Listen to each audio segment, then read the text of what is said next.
Ladies and gentlemen, namaskar, and welcome to the 16th edition of the Jaipur Literature Festival, protected by Dettol, Banega Swasth India at the Darbar Hall. We are delighted to introduce Affairs of Caste with Sumeet Samos and Yogesh Maitreya in conversation with Suraj Yengde. This session is presented by Red FM.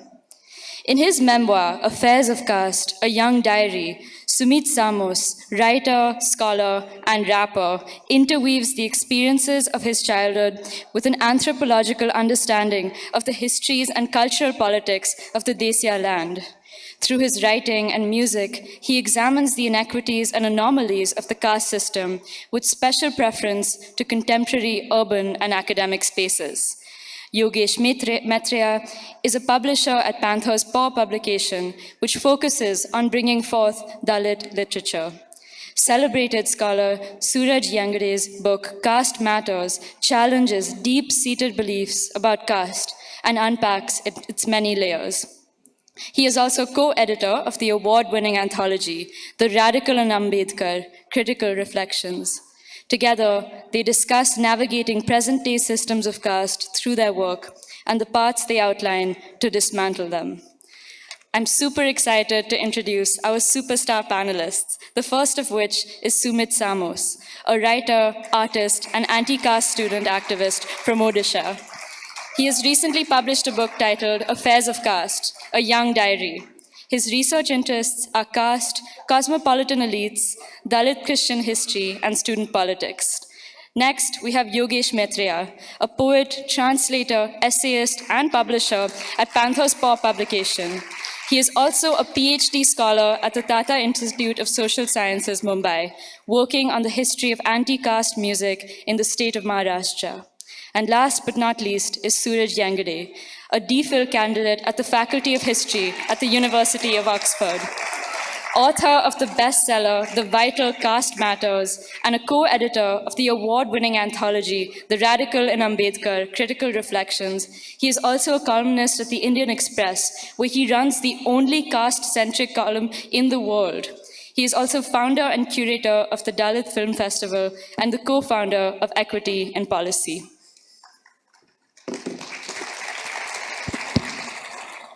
A very good afternoon to everybody. I am so happy to see you all. And I'm also very privileged to be on this panel. This is going to be an amazing, exciting next 50 minutes. And I also invite your equal participation by way of applause or even by way of participation through your own views. I've been a fan of Sumeet Samos's rap. I had seen him for the first time blazing through Facebook, although I'm not on one, but I've noticed his work, and I asked while I was in Boston at Harvard, I asked one of my colleagues to reach out to him and establish a connect. We would like to know what his story is about. And ever since, we've been following his amazing career, his trajectory. He's just returned from Oxford with a master's degree, and now he's looking forward to pursuing his doctoral studies somewhere in the States. Let's give it up one more time to Sumeet Samos. Yogesh Maitreya. Now, Yogesh is a very unique case for us, especially at the Lit Fest, who loves the work of art, the emotions of words, and the poesis that runs through the magnetism of these pages. Yogesh would like to do all of that together and yet maintain his scholarly acumen and be a literary emerging figure by his, of course, and the title is so exciting, Panther's Paw publication. So let's dig into a conversation to begin with. Now, Sumeet, you wrote this book, Affairs of Caste. At first, someone had probably mentioned, or I had misunderstood, that it was a memoir. And then when I skimmed through, I was like, because I took the book, I got this about a day and a half ago, and I thought it's a memoir, so it's 170 odd pages I can read. And when I started reading, I could barely reach 28 to 29 pages because it's also thick with academic citations and references, and it's pregnant with very critical modern day discourse of caste. So could you tell us the process of putting your ideas to an action, pen to paper. Yeah. How I came about writing this book, I'll tell once I finish how my ideas started getting formed. When I joined JNU in 2012, at that point of time, we came to realize that caste, the way caste was discussed prior to maybe 2013 or 14, was by dismissing and delegitimizing the low caste mobilizations, be it the Mandal Commission, or by delegitimizing the low caste political mobilizations as caste electoral politics. It was by delegitimizing caste, right? Post 2016, after Rohit Vemula's institutional murder in Hyderabad Central University, then you had UNA and protests against Dilution of SC Atrocities Act. And that was also a time where there was a digital media boom when students started writing. Many Dalit students from across India started writing on caste, and gradually that made an impact in the conversations around caste, right? And the way I look at caste now is the different ways of speaking about caste. Maybe 10, 15 years, the way caste was being spoken about was by delegitimizing low caste and Dalits. But now what has happened is there are different ways of talking about caste, and the first kind of talking about caste is called what I call active, visible ways of talking about caste, where if there's a caste violence in some place in India, then there's a liberal sections of the upper caste who feel sad, who offer their sympathy towards it, or if news of discrimination is widely reported, they feel sad about it, they feel sympathetic towards it, right?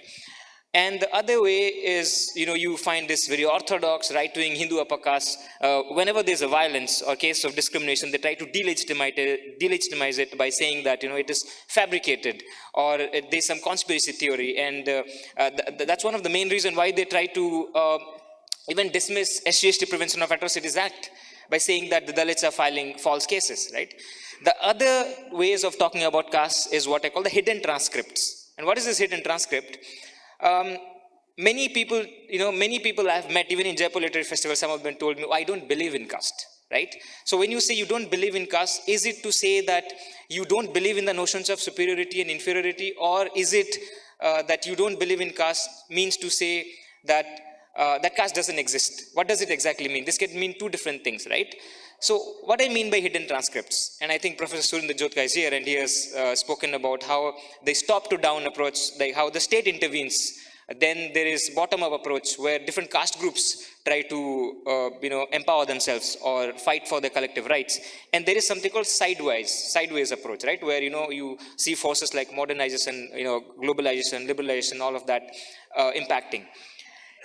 And after 2016, what has happened is caste is almost equivalent to experiences of Dalits. The sufferings and pains of Dalits is equivalent to caste. It's almost as though Dalits are living in an island called caste, right? And that is when I started to realize, no, it's not like that. And for the first time I read Dalil Bembabale's work. It's on the Kamma caste in Andhra Pradesh. It's about dominance and migration. I read Christopher Fuller's work on how the Tamil Brahmins in Tamil Nadu, transformed from being a rural landowning elite to urban middle class throughout the last century. Then I came about reading Ramesh Berry's work in Karnataka. And then I realized that caste is not equivalent to experiences of Dalits only. It's that's what Ambedkar says, right? Every one of us are slaves to caste. It's just that some have high status, and some slaves have high status, and some slaves have lower status. So that's when I realized I need to write caste, and I titled it very, thoughtfully, Affairs of Caste. Because it's everyday interactions of different groups of people, different caste groups of people. And the hidden transcript that I'm trying to tell you is precisely, whether you believe in caste or you don't believe in caste, you should ask your question, how have you come to be where you are now, right? Events such as land reforms, in 1956, or nationalization of banks, when Indira Gandhi did nationalization of banks, or expansion of bureaucracy by Nehru regime, or prior to that, when British bureaucracy was expanding, it was heavily, overwhelmingly populated by certain high castes, right? And you are a legacy of that. So you're a legacy of certain historical processes of today, what you are, right? And you're not devoid of caste. And that is what I wanted to explore. And in the book, it is not about Dalits. It's not about caste. Right. As a Dalit, it's also a commentary that I'm an observer. Because at times what happens is when you write as a Dalit, people tell you, oh, these are some emotional stories of pain and suffering, let's read. No, I'm not that. I'm not just emotional. I'm not trying to denounce that emotional aspect of being a Dalit and going through different aspects of life. I try to tell you that I'm a commentator on Maoist movement, which I've seen very closely in the village that I was growing up. I have seen Christian conversion. I've seen migration from Orissa, where Dalits go to Tamil Nadu to work in textile industries. Right? I've seen these processes. And then later when I started reading a lot of anthropological works, I said, yes, I'm not just writing a memoir where I'm a subject in some of the chapters, but I'm also a commentator, right, on some of these events where the way caste is being spoken about or it is erased, I'm trying to redefine it through my memoir. And that's how I started writing this book in 2019.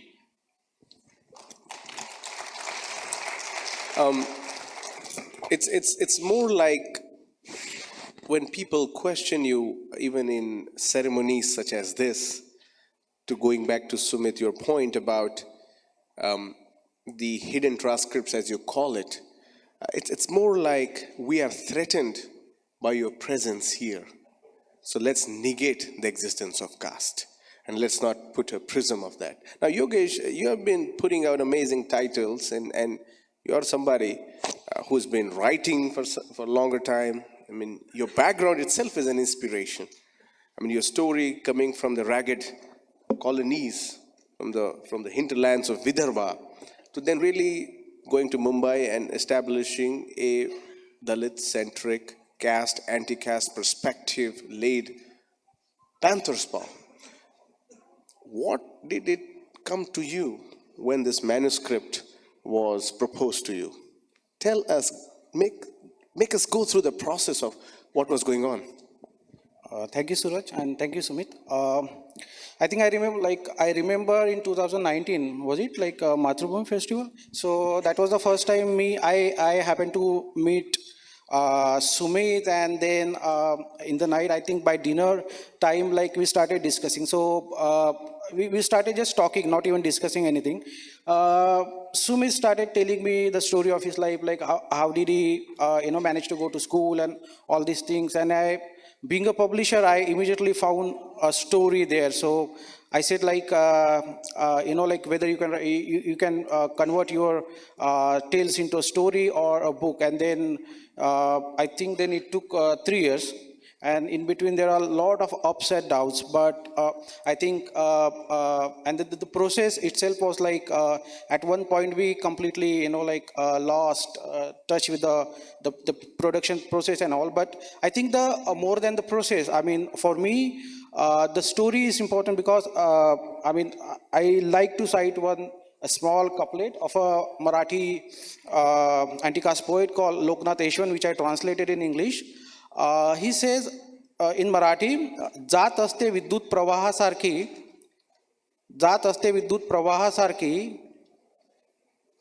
तारे दिसतात प्रवाह नाही. So caste is like a flow of electricity. The wires are visible but not the current.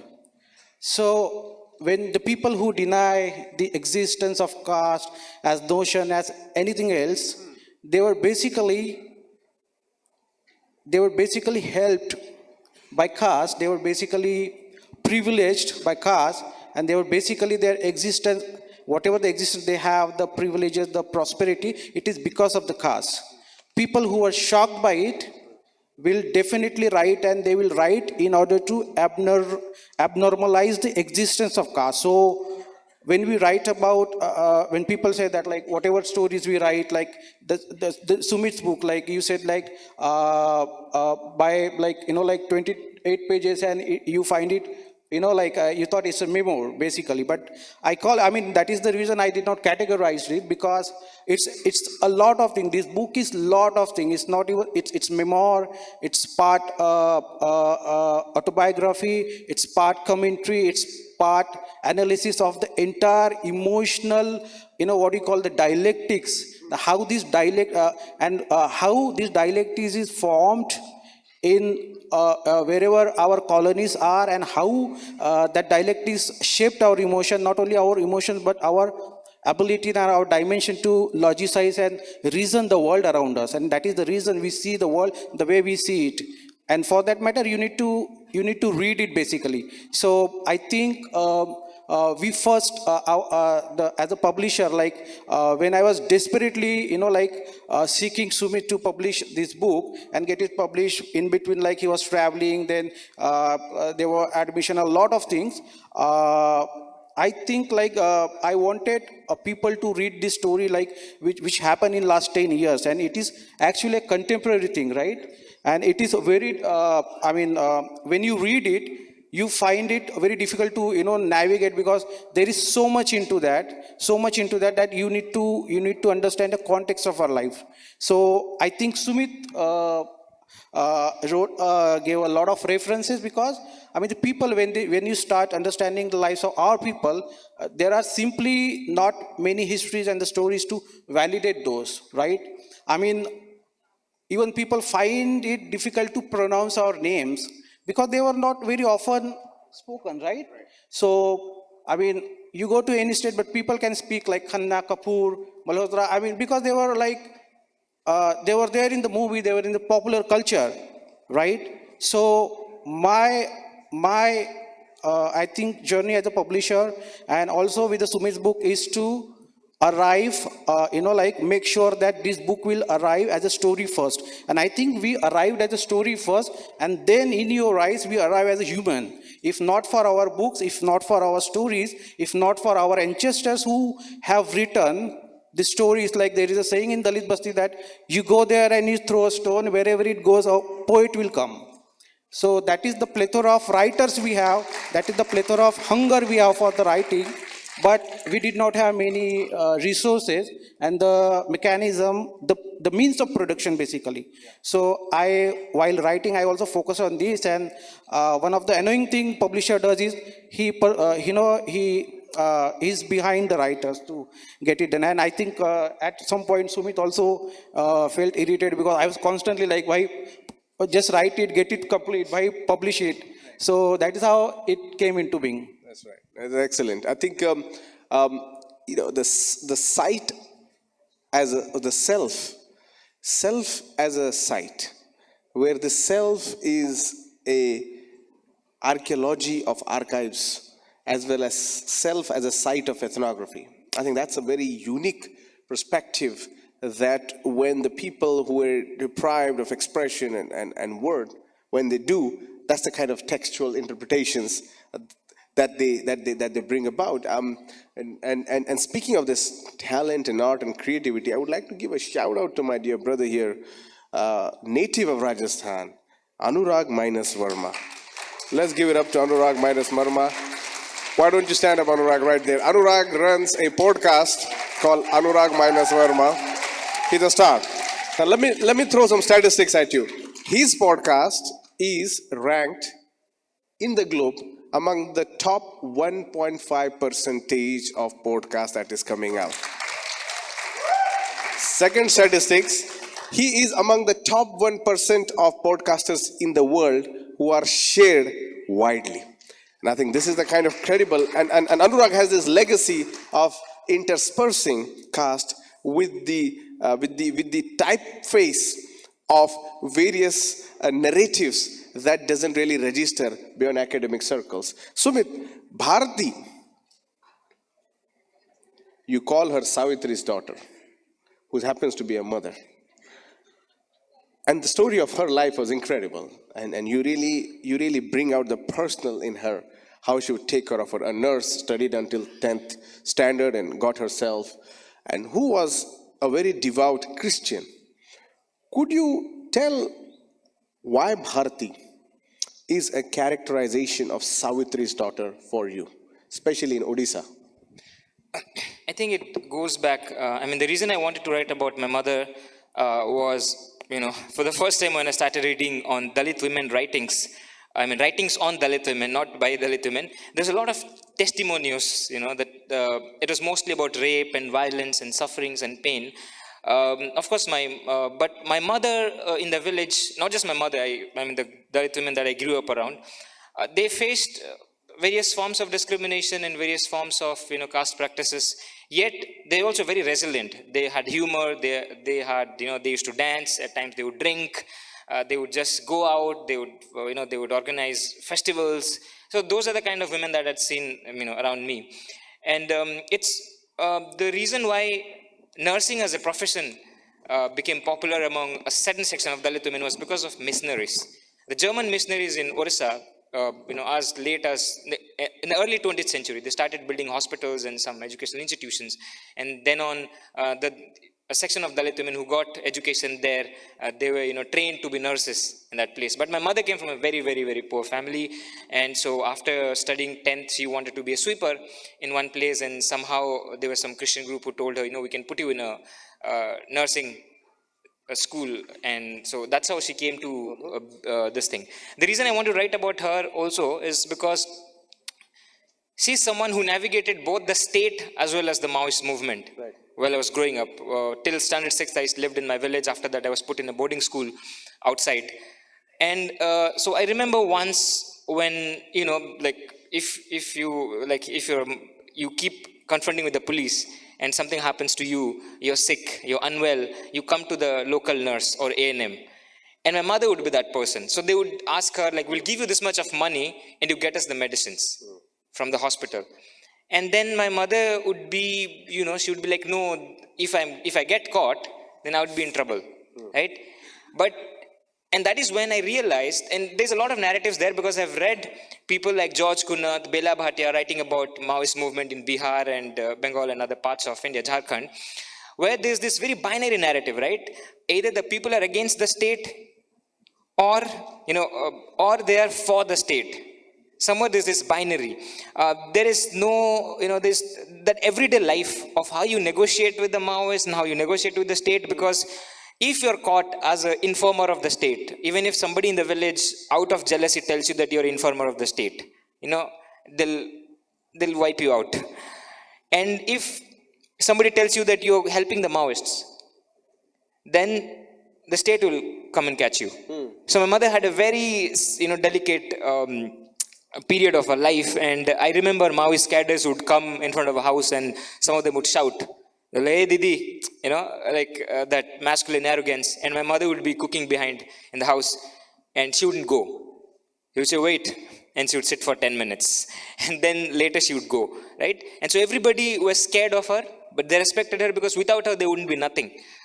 They needed her help, and she was one of the only A&M at that point of time, and she served a lot of people. She would go to mountains, at 12 o'clock to do delivery of women, Adivasi and Dalit women, and then come back next day and, just chill, sit there, sit in the sun, take bath, and sit there. And so those are things that I've seen her, and she won the best award once, the best nurse award once.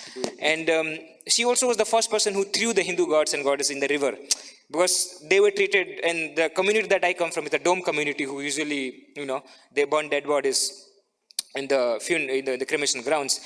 And so that sort of stigma was always attached. And they would always look down on her, and even the upper caste in the village, they knew that she was the only nurse. So no matter how sick they are, if my mother goes, they would bring the patients outside of the house. They wouldn't allow her inside. And she navigated all of those. And the reason I gave her the name Savitri's daughter is because, Savitribai Phule as well, when she died, she was serving the people who were suffering from plague. Beautiful. Right? Beautiful. And that stuck my mind. And I remember during pandemic, there was a dominant caste family next to our house, next to our colony, and they would never allow us into the house. And when their son died, and we'd moved to town, and they came to the town, right? And their son died in the hospital, and none of their family members were coming because it was pandemic. But my mother and my younger brother went, and even though they're Christians, they don't go to the cremation ground. They stood nearby, They were standing there with support, supporting that family who had treated them like untouchables throughout their life, right? And that struck me. I mean, that struck a chord with me when I read about Savitribai's life. And that's why I gave the title Savitri's Daughter. And I wanted to tell you that, there are many more Dalit women like this who have stories, incredible stories. And maybe she's just one of them. Yeah. I mean, Sumit, would you like to perhaps briefly mention about the incidents where you thought you lost your mom when she fell down and then crossing through the jungles and there was a tiger that you very poignantly reference in the book? Yes. So because you have to go 24 kilometers to get the hospital, nearest hospital. So evening time when you get the medicines and come back, I would come with my mother, and there would be somebody holding those medicines. And I remember once a tiger crossed, and we stayed there for some 3-4 hours hiding behind a bush. Well, just like that, a tiger crossed? Yes. I mean, come on now. Yeah, a tiger crossed, bear crosses, because it's a jungle. It's the Andhra Pradesh, Bastar and Srikakulam border. The Maoist movement was the strongest, the Naxal movement was the strongest there, and that is the center point of that movement, right? The other times where, she used to cross these mountains and there's a stream and she fell down. And everybody came, your mom is unconscious. So me and my brother, all of us, we went to the mountain to see what's happening. And she was unconscious. We thought she's dead. So there were many events like that at those points of time, incidents like death and incidents such as, this accidents in the village were very common. Like if there's, during rainy times, people are crossing river and they're just swept away and they're dead, right? But much later when I started to process those things, I felt, and I think one incident I'll tell you. While growing up, because there was a cremation ground, the Dome colony is near the cremation ground. And we would play marbles sitting there, very unbothered of all the dead bodies that were passing. Every 5-6 days there'll be some dead body. And because my village was a panchayat, so many people would come there and there's a cremation ground. And when the dead bodies get burnt, so after some seconds, after maybe a minute or so, the upper half of the body gets up. It's like the contraction of because of the contraction, the upper half of the body gets up. And we'd seen that, right? And we used to play marbles and we used to sit around. And it was a normal thing. We could never process that this abnormal thing, like to be watching to have such experience as a child. Much later when I came to Delhi and JNU and I started processing all of these things, then I realized, okay, this was something. And I thought I should write about this. And I realized people who had written, even anthropologists who had worked on Orissa, who had worked on my community, even they couldn't grasp these experiences, right? And that's where personal experiences held so much of importance to me. But at the same time, I read a lot of people, I interviewed a lot of people, I talked to them, and then I wrote the book. Yeah. That's correct. Yogesh, you also come from, you're native in Nagpur, and, that region is usually marred by this Maoist and Naxalite movements and being an Ambedkarite, proud that of. When you were entering into publishing, did you confront this anxiety of how do I announce myself as an Ambedkarite publishing house where it is deemed, it is considered an almost inauspicious thing for someone like you to do? Did you have to dance along another existing binaries that were existing? Very interesting question, because I think we have very different stories. For a general mass, it's like if you are a Dalit, you're writing something, you went through a lot of painful experience and all. So basically, we live in a basti where we used to bully upper caste people because they were, there is a reason, because 80% people in my basti, almost 90% people in my basti, first generation learner, they got good jobs, like in government jobs, in factories, ordnance factories, railways, PWDs. So there was some kind of sustenance, and they invested in the education of their children. That formed the confidence to stand for, call spade a spade. So in cricket matches, we used to basically bully upper caste people. In Vidarbha region, we have jokes about Brahmins. Yes. Popular jokes like, if you are vegetarian, dude, you become Brahmin, huh? So because humor is in India used to inferiorize people, to demonize them, right? And who created humor, we all know, right? So we use their own weapon to, basically, and this is like we used to exhibit abnormal as abnormals, So this is the background. So I never found a difficulty in saying who I am, because even like if you are from Nagpur, if you are Ambedkarite, second generation, third generation Ambedkarite, and you go to Bombay and all, and they all say that like you Vidarbha people are very rude. There is an arrogance. I said, yeah, of course. I mean, I need to be strong. I need to be, like I can't afford to appear feeble, right? Correct. So, and also it's not because like we are acting something. This is how we were constructed. So that Baba Sahib's movement creates some consciousness. So people with consciousness invested in the education of their children, and then education gave them confidence to stand, to think, basically, to think for their life, whatever they want to do. So this is basically the background. So I mean, I went to cheese and people were like, some of the people were scared of saying JB. I said, dude, what is this kind of, but people have their own stories. Correct. They have their own condition, because that is what I'm saying. Like, we come from different places. Although we belong to one community, but we speak different languages, we eat different kinds of food, right? It's as human as we can get.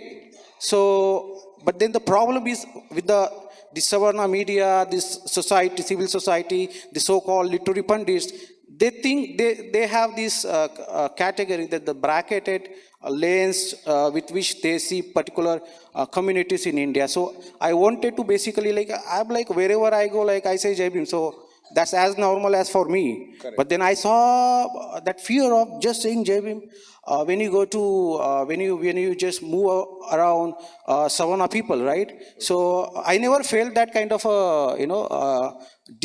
confidence or low confidence. So this is me. But I started to understand that I did not basically, the way I am from one community and everybody should be like that. But I started understanding the various stories and the so many complex emotional word we carry within ourselves despite being one community. And that is where I wanted to publish as many stories as I can. I think this is interesting. I had I had written also in my book Caste Matters a concept called Dalit humor, and how we use humor as not really a Freudian kind of interpretation, but really as self-assertion. For example, we call bhata nibar khata, which in Marathi, which basically you are a bhat, you are a Brahmin, and you are a rigid guy. So that's usually when you are saying something rigid, you are equivalent it to a Brahmin. That's the kind of experience. Or when you talk about miser, you refer to a Marwadi. You are like a Kanjus Marwadi, or Komti in this essences. And so there has been always an anti-caste kind of, but it's not really a prevalent anti-caste to go about it. It's just how we deal with the oppression that is existing outside. And Sumit, there is an interesting point you make in one of your book that the whole idea of Ganga, Jamuna Tehzeeb, the Savarna Musalman and Savarna Hindu trying to mollycoddle around a narrative, and you have a kind of a takedown of that. Would you like to just reflect upon that? Yeah, I mean, if you look at Indian history, the fascination for Mughals, Mughal history even now, and this idea of Ganga Yamuna Tehzeeb. What was this Tehzeeb about? What was this cooperation and lovely relationship between people? Even Audrey Trotsky writes about it. Rana Safbi writes about it.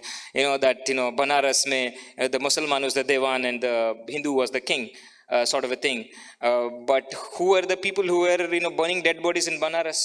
Dome people, right? So this element of this upper caste elite Muslim and Christians, upper caste elite Muslim and upper caste Hindus, their solidarity is something that they go back to when they talk about glorious past. If you look at Leonard Cohen. He's written a book about how Kayasthas from North India were taken to Hyderabad during the Nizam's time in the 18th century, who became daftadar, the officers.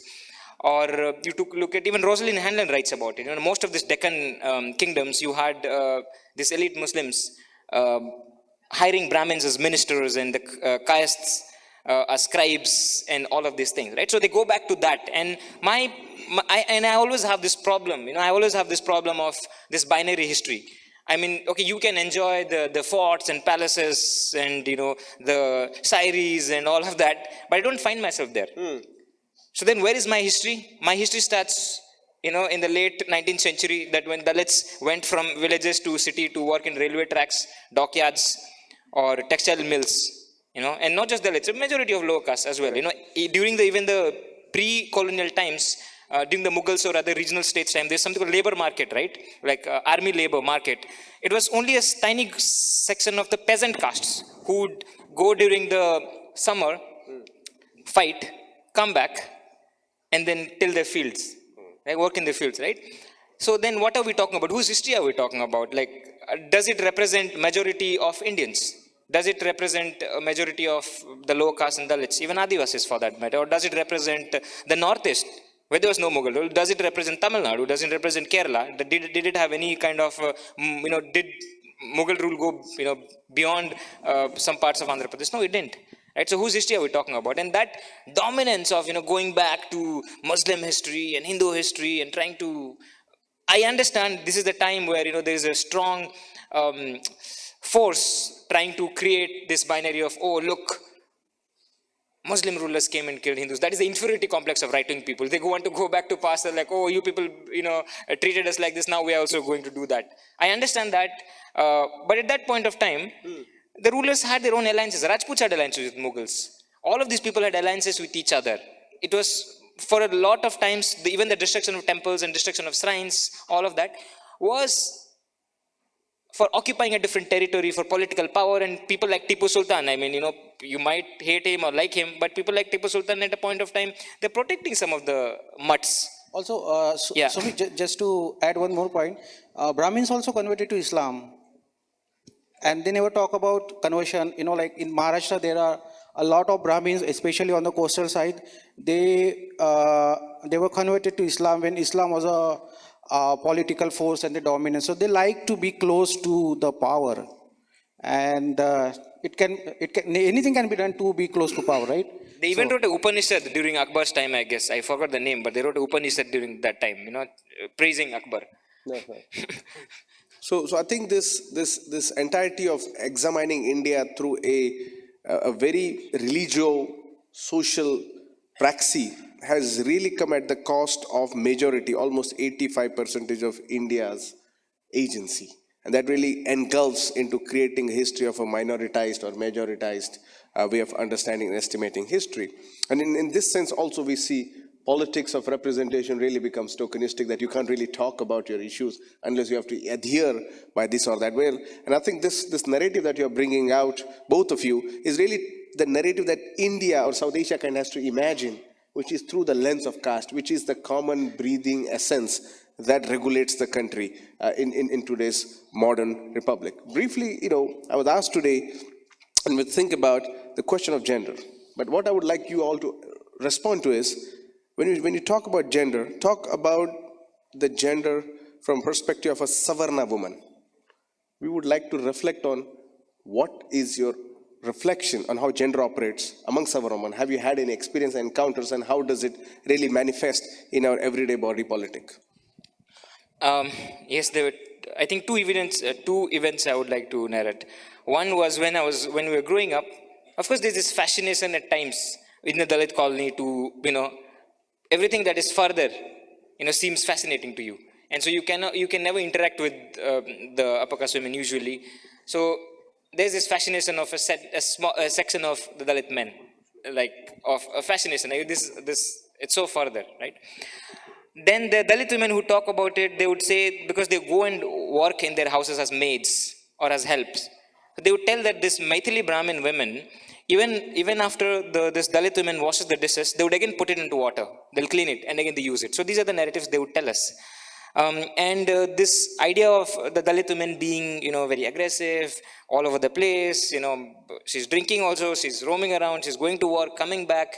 And many of them would tell, I've seen my mother and many of them saying, upper caste women would cross our colony only in the evening time. And that too heavy perfume. And my mother's, they would joke saying that, oh, it's almost like they have taken bath in almond and some perfume. It's so heavy. And they would, always tell like these people never come out of their houses. What are they doing? All their lives, you never see them, right? So, but there were other aspects of gender that worked within Dalit families. Many of the young Dalit boys who, let's say, who were jobless, Correct. who were unemployed, who would work around, a section of them. When they come back, that sort of frustration and that, that anger and all of that would be somewhere poured on the Dalit women in the houses during conversation, like, during conversation. That is something that I've seen. Correct. Yet there are also Dalit men who go to, places like Surat or Tamil Nadu, Erode, where there is huge textile industries. They go there, work there for a year and send money home so that they can start a family. So that side also is there. Yeah. I think, very quickly I would like to, this is the first time ever that a literature festival has hosted an exclusive Dalit panel. And it is no charity, but it was because I had asked them to. And this has been really, before I open up to questions, I would like to just invite their brief comments. We are at JLF, first time, maiden. How is JLF been to you? Did someone try to patronize you, try to make you one of your pet Dalit allies sort of thing? How has it been operating among this Savarna caste who might otherwise be criminals when you operate in ghettos and urban locales? Did you make them feel insecure? Did they want to, what's going on with them? Okay, so first thing is that I get very uncomfortable and I find it difficult to, be in a space where there's so much of etiquette and mannerism and all of that. I cannot do it. So I find it very awkward. And to use the forks and spoons, I find it difficult. Of course, that is there. But apart from that, there's also a lot of talks that happens, over the board. Like there's a lot of conversation that happens. Like somebody meets somebody and saying, hi, you're a poet? Yes. How wonderful. Like the first time they meet, they don't even know. They're like, wow, like they appreciate each other. That doesn't happen because I come from a place where, you have to prove yourself.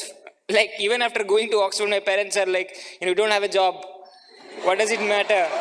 So that sort of, some sort of genuineness I see absent at times, but nobody tried to patronize or anything. Everybody was nice to me. Yeah. I think it's also the deficit in the legacy. We don't have the legacy of my mother thinks whenever I go on a scooter to deliver the book parcels and all, because I do a lot of things by my own, she thinks that she doesn't even have idea of what kind of work I do, but she knows that he gets some money. And whenever somebody asks, she is like, oh, kuch courier ka kaam karta hai. Because they never knew publishing, they never knew people can earn. They never knew nothing. Their world was completely different. When I got into Harvard, I remember calling my mom and I said, Mother, I got into Harvard. She paused and she said, okay, did you have your dinner? Because she just didn't know what was going on there. Let's take up questions. Everybody, please, very briefly, and the chaperones, can you just go through? We will take as much as questions we want because we want audience to be also participant, and we'll take a quick response. Jaldi. Let's go there. And also, are there any extra mics here on this side? Because we want to take the left also, not only right. Jai Bhim, first of all, I want to ask Yogesh Bhaiya that, the process of your poetry, because first of all, when you write poems, they're very something to which we connect.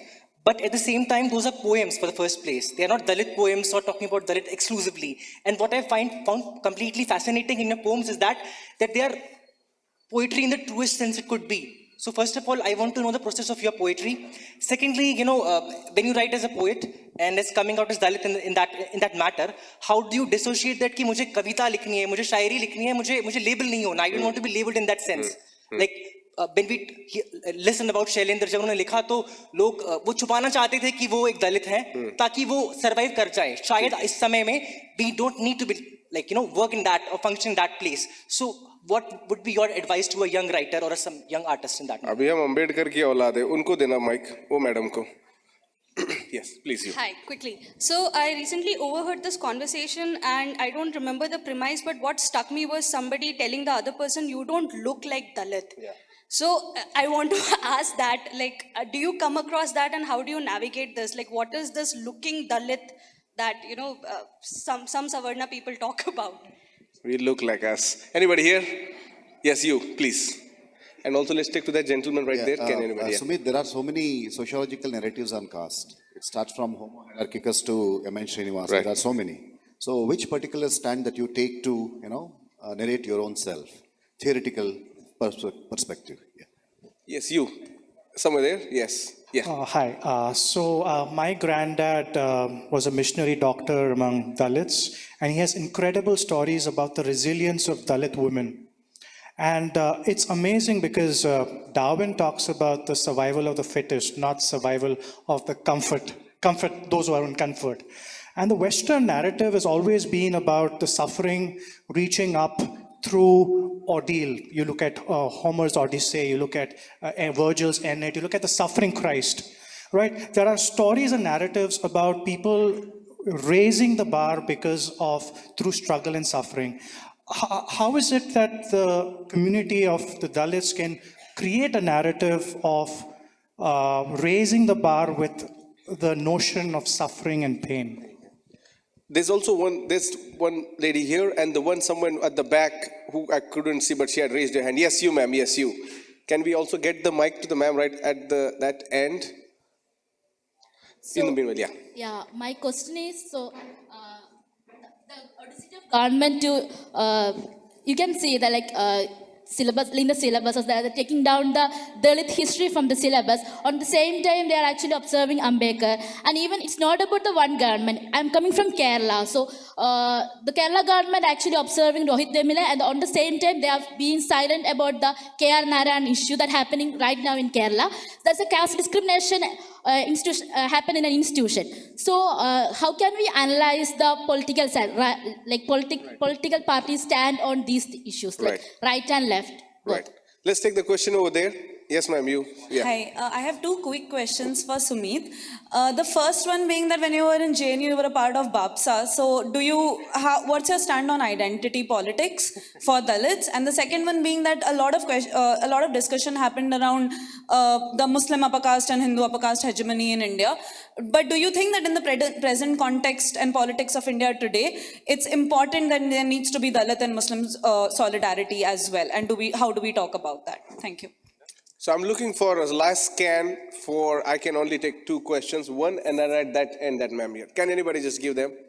Did you ask already? No, I didn't. Okay, can you go do quick? I'll take quick three because I wonder. It's a really small question.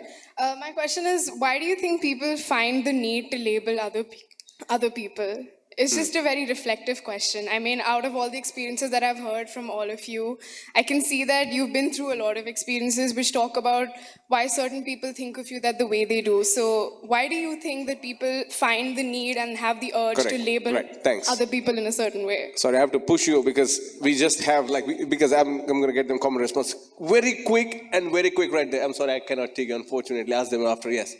Hi, Jai Bhim. Jai Bhim. I just wanted to ask, do you take, both of you, Yogesh and Sumeet, do you guys take a different approach when approaching a different genre, like whether that's rap and academia or poetry and academia, or does it come from that same place of your lived experience? Is there a difference in the way that you approach the work that you do? Thank you.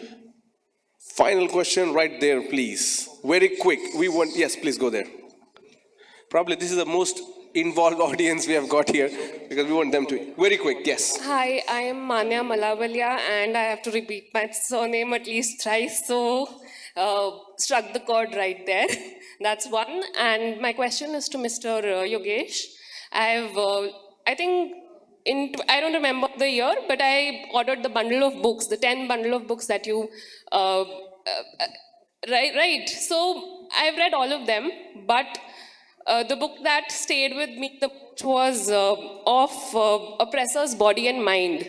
And I was mind blown to my own ignorance because you've spoken about Manto and Premchand and everyone. Right. And I'm sorry, ma'am. I have to we just have 1 minute. Go, please. Okay. Very quick response. So difficult, yeah. Okay, yeah, so when it comes to, I think I'll take from the last question. When I was talking about the Hindu-Muslim 30 upper seconds, caste, time in Hindu, your pass, yeah, yes. the Hindu and upper caste Muslim solidarity, I'm talking about a past history, right? At present point of time, what, like if there's a violence against violence against Muslims, or if their citizenship is being targeted, we of course definitely stand with them, we protest with them, and I've always been done that. Right. But having said that, there are lower caste Muslims, there are Dalit Muslims who are fighting for their state, who are fighting for the SC status and all of those things. That's very different. And regarding Babsa, I think yes, when people don't get the rights, they come together and they ask for rights. And whether you call it identity politics, social justice politics, it Very depends on- quick, last 20 seconds. So the answer to the first question is just read Ambedkar. Because Ambedkar is a dangerous man. So once he goes into your head as a thought, as a story, it basically kills your peace of the sleep. So whatever you want to be, poet, writer, whatever, but just start reading Ambedkar through Ambedkar, not by anybody else, and everything else will be taken Let's care. give it up to Willie Dalrymple, Namita Gokhale, as well as Sanjay Roy for putting this together. An excellent panel is Thank right you, here. thank you, thank and you. everybody of you, Jai well Bhim, done. Jai Bhim. Jai Bhim. We would like to thank Sumeet Samos, Yogesh Maitreya, and Suraj Yengde for this riveting session. We thank Red FM for their support as well. Authors will be signing their books in the booth.